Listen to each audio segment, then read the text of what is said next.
Annyeonghaseyo, Yorobun. Good day to all of you. Magandang araw po sa inyong lahat. Okay, actually, ang video na ito is for those who are doubting that Mr. Han Ji-hoon is in South Korea.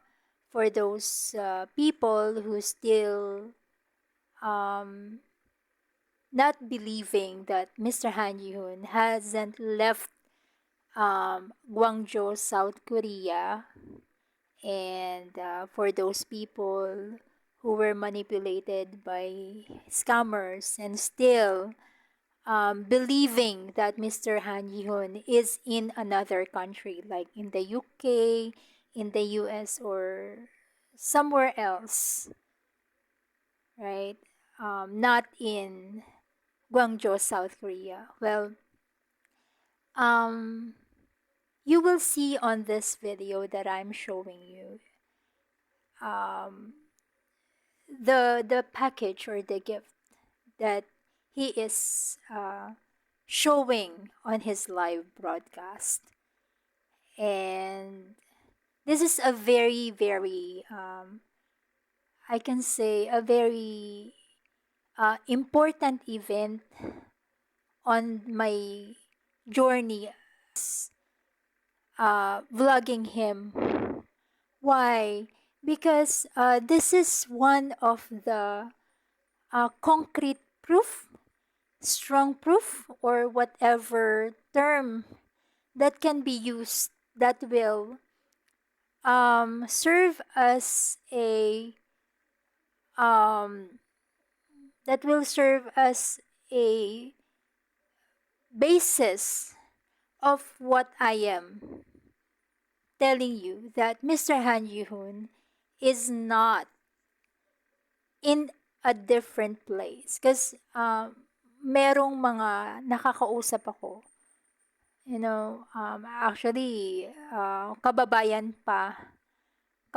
ko pa, dito sa Pilipinas, insisting that Mr. Han Ji-hoon is not in South Korea, na nandun siya sa UK at sa ibang, sasabihin na sa ibang bansa, hindi sa South Korea, hindi sa Korea, yun.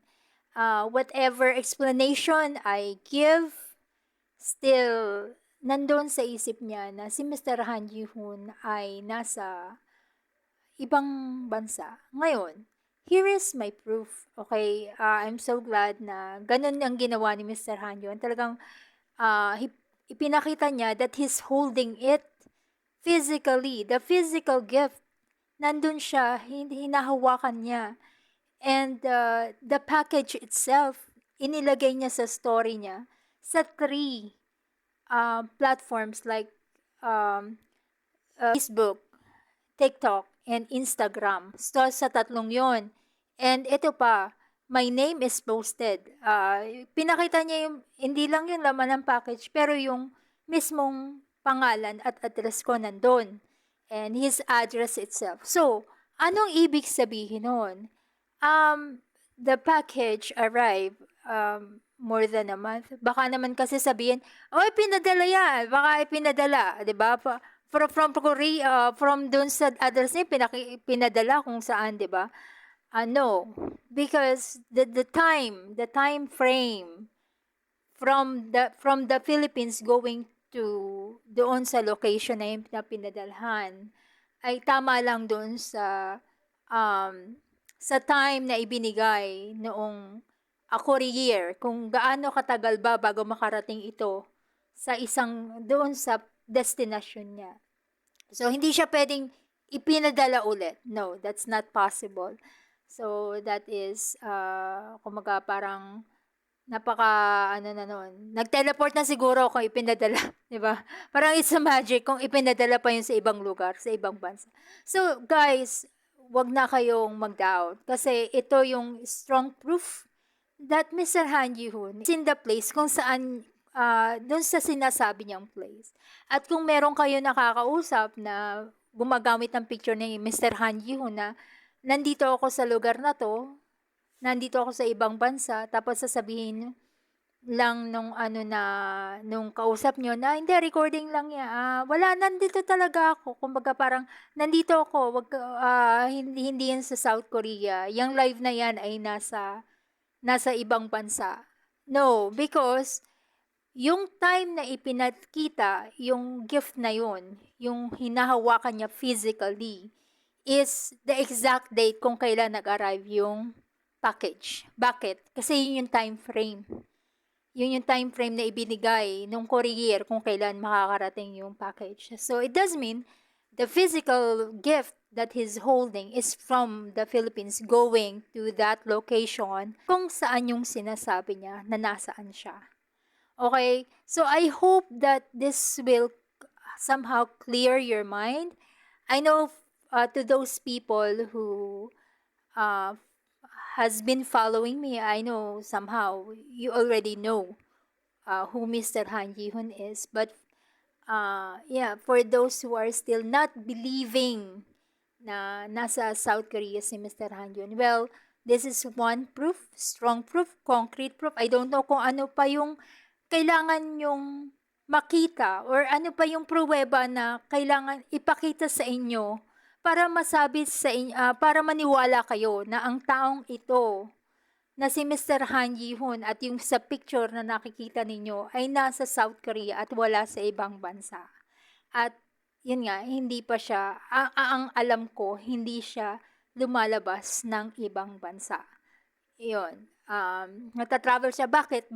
Ba't ko nasabi? Tingnan nyo ang story niya sa Instagram. Mostly yung mga background, makikita nyo naman kung ba nagta-travel siya, may ibang parang travel place or tourist spot na pinuntahan siya. Makikita nyo, yung background is still in South Korea, like in Jeju, in Busan. Makikita nyo naman yun eh, diba? So, ganun guys, I hope that this helps somehow makadagdag sa enlightenment ng ibang nagkakaroon pa ng kalituhan. Alam ko meron pang nagpa-follow sa akin that still not believing and still nandun pa rin sa state of mind na that was manipulated by the scammer. Okay? So guys, I hope that this helps. Kung di naman malaki, kahit man lang kaunti, nakatulong. Yun. Thank you so much and more videos to come and I hope you have a wonderful day. Anyong higeseyo. Peace be with you. God bless you all. Thank you. Lina Esquera. Lina Esquera.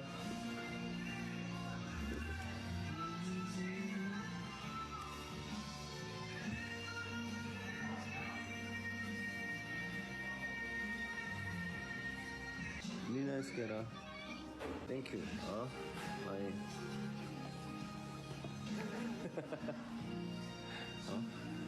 My. My.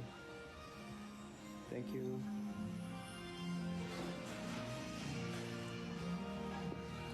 한지훈 보이지? 한지훈.